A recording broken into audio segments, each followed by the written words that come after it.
ganina, nakulbaan ako kay anak ko. Sana po kaya yung request ni Sir. Anyway, but as long as makatabang sa mga teachers, sa tuwang mga estudyante, the province of the Davao del Sur is always giving the 100% support para sa ating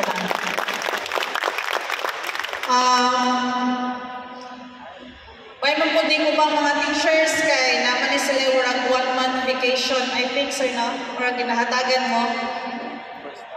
Mo na unta ang governor na po yung anak, no? 1-month vacation.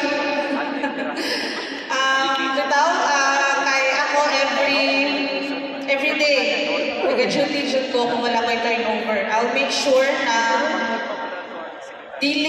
worth it ang pagpili sa kuha sa mga katauhan na rin sa Davao del Sur. So, pag uman ako work, sa office, uli ko mga 5:30 or 6, matiman na po sa kong tulong ka anak. And paggabi tanday na po sa kubanan. Gusto ko magtitanda yan.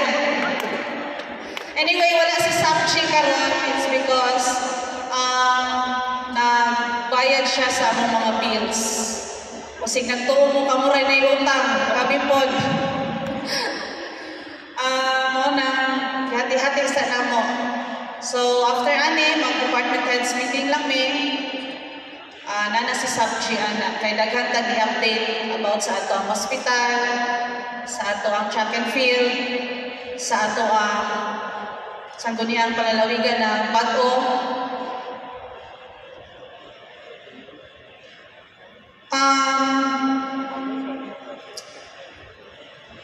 Pero ang trabaho jud sa ato ang matutudlo is a noble profession.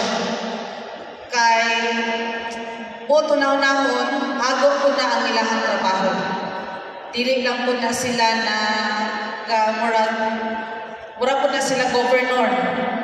Dili kay naga-sitting pretty lang na sila. But makita na po ang mga hago sa ato ang mga teachers, especially karon sa ato ang mga millennials. Because naiubang mga millennials nato na naa sila yung sariling world nila, which is dili sila ka-adapt sa ato ang world dati.